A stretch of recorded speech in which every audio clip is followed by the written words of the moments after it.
sigue siendo impactante para los peruanos en general, católicos la mayoría, que nos enteremos que un sacerdote ha tenido hijos. Pero no solamente eso, esta historia tiene que ver con no solamente un sacerdote que tuvo hijos, sino un obispo que tuvo hijos y los crió como una familia. Y hoy estos hijos lo que demandan a la Iglesia es una manutención. El obispo ya no está en esta tierra, pero fue un obispo sumamente conocido en la curia de la Iglesia Católica. Christopher Acosta tiene la historia.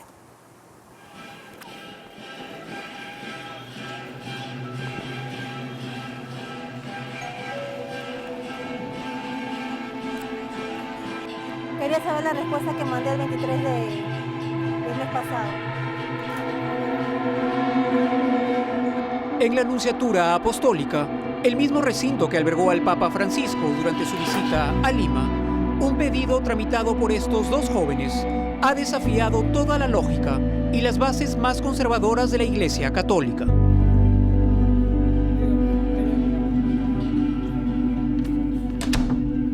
Hace 12 años no nos hacen caso, no reconocen nuestros derechos.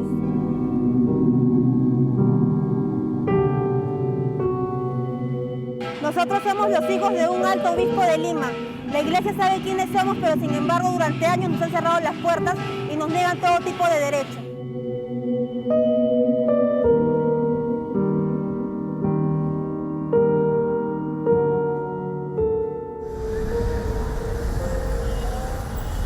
Denise y Josué Beuzeville son los hijos legítimos del ex obispo auxiliar de Lima, Augusto Beuzeville Ferro, un carismático líder de la Iglesia Católica que en vida consiguió los máximos honores de su congregación.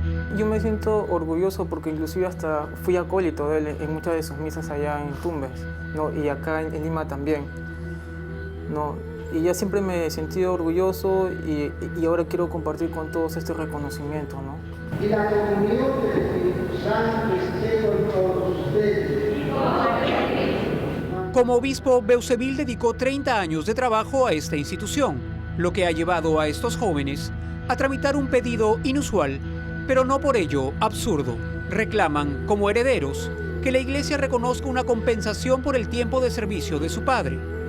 Una fórmula inexistente en la regla y la lógica católica, porque los sacerdotes no tienen hijos. Denise y Josué son, sin embargo, la realidad imponiéndose a la norma. Acá hay heridas profundas que no solamente ellos. Por eso yo he abierto la Nunciatura a esto.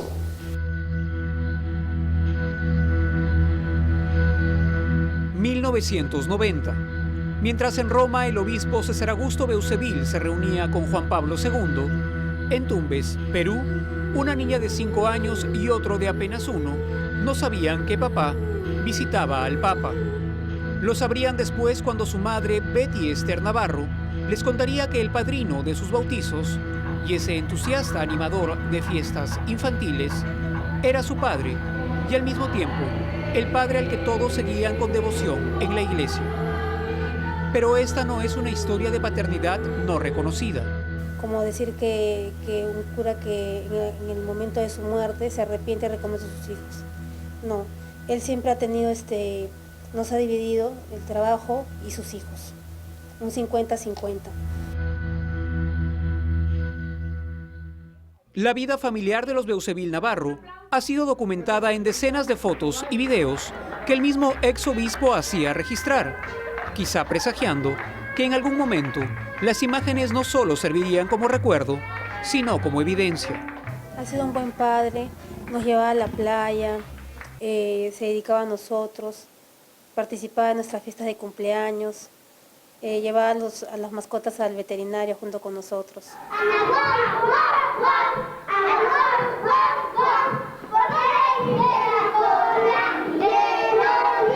Yo cuando era pequeño y ahora también, ¿no?, lo sigo admirando de sus obras que hizo. Y ya pues no, es más, yo cuando era chiquito también quería ser cura igual que él, ¿no? Obispo también quería ser. La historia de esos primeros años y del tipo de relación que mantuvo con el exobispo fue narrada por Betty Esther Navarro en unas memorias que llamó El secreto del obispo soy yo. El documento contiene detalles que este informe no incluye ante la imposibilidad de contrastar información. Ahora, en la iglesia, los otros obispos, los otros sacerdotes, ¿conocían o se rumoreaba sobre la posibilidad de que ustedes sean hijos del obispo Beuzeville? Claro, siempre, o sea, toda mi vida siempre han habido rumores y también ellos han tenido conocimiento. Cuando la iglesia en Lima tomó conocimiento del caso Beuzeville, intentó evitar el escándalo destacando al heterodoxo obispo a Tumbes, un viaje que este hombre no haría solo. Y en Tumbes comenzamos a vivir en la casa episcopal, la que está ubicada en San Román 211. Y él la contrata a mi madre como empleada para que apoye en la limpieza, en la cocina y le dé los alimentos también a los sacerdotes que vivían ahí en la casa episcopal.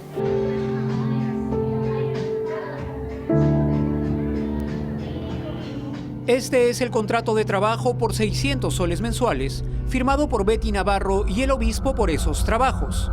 Un documento clave en uno de los reclamos de estos jóvenes a la iglesia. Esta es la casa episcopal de Tumbes, que habitó por años la familia Beuzeville Navarro. Para no apartarse nunca de sus hijos, además, el exobispo hizo que Alfonso Beuzeville González, su sobrino, los reconozca como suyos, con lo que se aseguró, sin firmarlos, que lleven su apellido. La señorita Silvia, adelante. Josué, ven a saludar, Josué. ¿Cómo estás? Estaba nuestro padre ahí ayudando con los bocaditos, o si no haciendo algunas bromas, porque él era bien bromista, ¿no? En especial en los videos de cuando yo tengo 6 años, ¿no? Él es el que anima las fiestas, ¿no? Que se le ve cantando también en los videos. Hombres, marchar, trombera, 2 dedos, 3 dedos.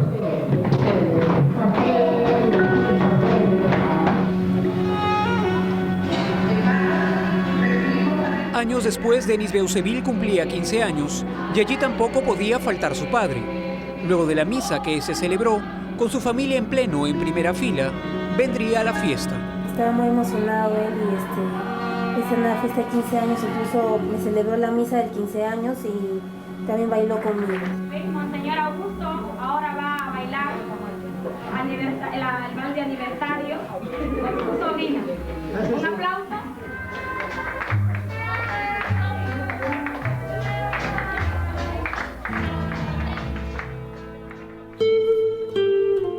Con ese mismo entusiasmo, el entonces obispo nunca descuidó la formación católica de sus hijos, en quienes promovió todos los sacramentos que él mismo les impartía. Él siempre ha sido bien preocupado de que hagamos el bautizo, la primera comunión. Acá hice mi primera comunión en la parroquia San José. Y le pedí, lo iba a hacer un sacerdote, un amigo de él, pero yo le pedí que él lo haga como obispo. A los 72 años y muy enfermo, algunos bienes que la iglesia le había regalado le empezaron a ser retirados ante la posibilidad de un trámite de herencia. Así lo demuestra esta carta del entonces obispo de Piura, Óscar Cantuarias, que no requiere mayor interpretación. Querido Augusto, el motivo de esta carta es saludarte y tocar un tema ingrato, el material, pero es mi obligación.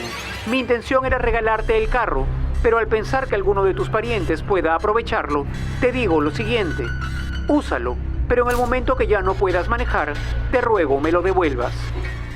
César Augusto Beuzeville Ferro murió el 12 de agosto de 2004, pero antes de partir, fue capaz de un último gesto de amor por sus hijos. Desafiando a la iglesia, firmó una escritura notariada de reconocimiento de paternidad. En el documento, que firma junto a la madre, confirma que ha sostenido con doña Betty Esther Navarro relaciones maritales sin estar casados, procreando 2 hijos nacidos en Lima. Y para evitar cualquier duda, Beuzeville dejó incluso una grabación casera. En pleno uso de mis facultades mentales, declaro que Denise Beuzeville Navarro es mi hija, tiene 18 años, y que Josué Beuzeville Navarro, de 14 años, también es mi hijo. Ellos tienen derecho porque son mis hijos. Gracias.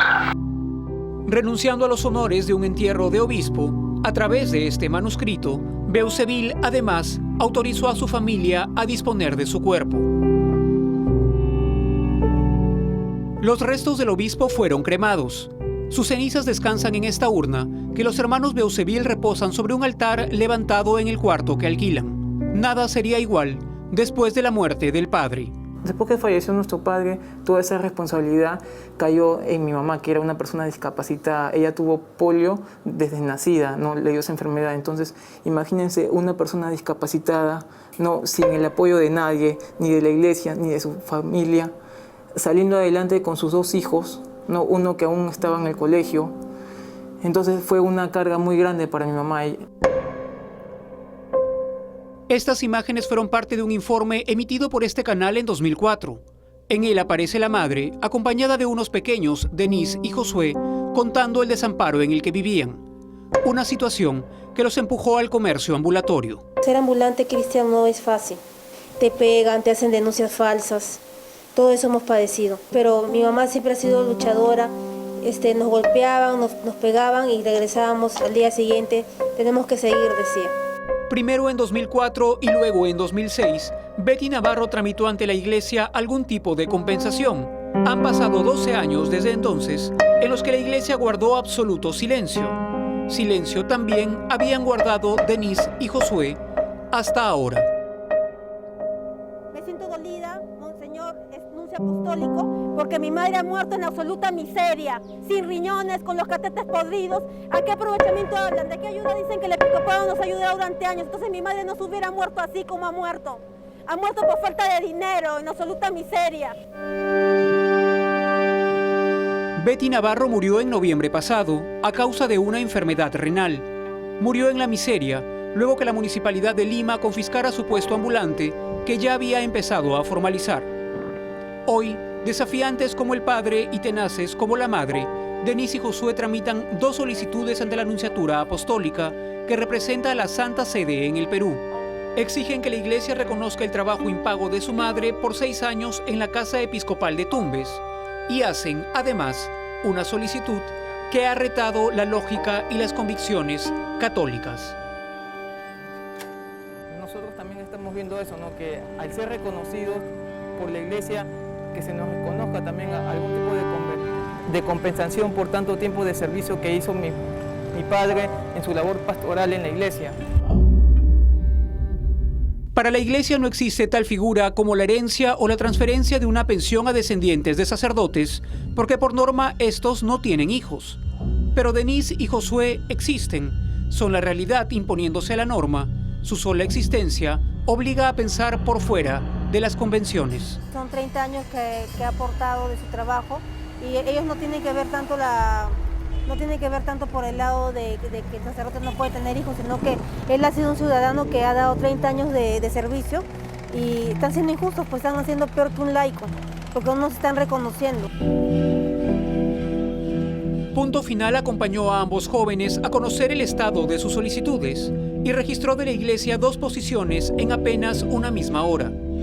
Mientras el obispo Gregorio sugería llevar el caso a la vía civil, Nicola Girasoli, representante del Papa en el Perú, ofreció una entrevista más reflexiva. La Iglesia, cuando se les ha presentado casos de paternidad, ¿reconoce algún tipo de derecho a los hijos de sacerdotes?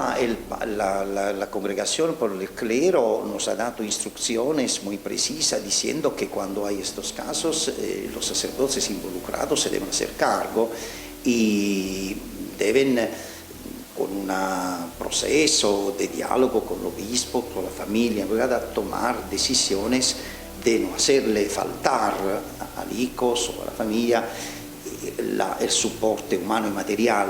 Pero vede, Señor, cada caso es distinto, cada paternidad es distinta. No se puede hacer una norma general. Dijo que el pedido sobre el sueldo de la madre era más rápidamente atendible y que la solicitud de reconocimiento póstumo de derechos del padre requería una revisión legal. Yo pienso que este caso es bastante, no dico fácil, no es esa la palabra, pero es más simple con la palabra que me viene a resolverlo, porque se trata solamente de encontrar una compensación de solución económico, hablamos de gente que ya ha fallecido. Pero tenemos hoy otro caso que son mucho más complicados, ellas sí que requieren más tiempo, requieren el soporte de un consejo legal. Pero sí podrían revisarlo también. Que yo lo hago, pero que tienen mucho más tiempo. Denise y Josué fueron invitados a escuchar el compromiso que en esta entrevista asumió el mismo nuncio. Para mí, las víctimas tienen una prioridad absoluta. No solo ellos, todas las víctimas. Cuando nos llega esto, ¿yo qué hago?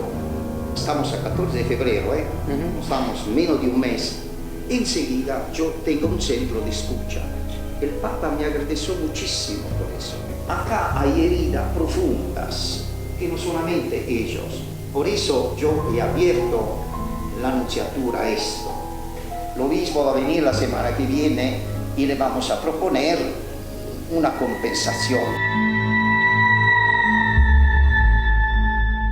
Hoy ambos se desempeñan en trabajos temporales que les han permitido subsistir. Al margen de los pedidos tramitados con la iglesia, lo que desean es seguir trabajando. Hasta hace unos meses operaban un puesto ambulante de jugo de naranja en el centro de Lima. Señores de la Municipalidad de Lima, les pido por favor que me regresen el módulo porque es el único medio de trabajo que me dejó mi madre antes de morir y los serenos de la municipalidad me lo han confiscado. El caso Beuzevil es digno de estudio para el derecho canónico. De resolverse, podría sentar acaso un importante antecedente en el mundo. Yo creo que ya es momento que la iglesia nos vuelva a abrir las puertas porque ya hemos estado muchos años siendo discriminados por la iglesia. Nosotros somos también católicos, ¿no? Somos parte de esa iglesia. Y yo creo que todos somos humanos y por un error de hombre, o sea, que nos esté cerrando así las puertas la iglesia, ¿no? Pero la vida de Denise y Josué no es un error. Un error sería, por ejemplo, que la iglesia no estudie su caso más allá de lo que cree cierto.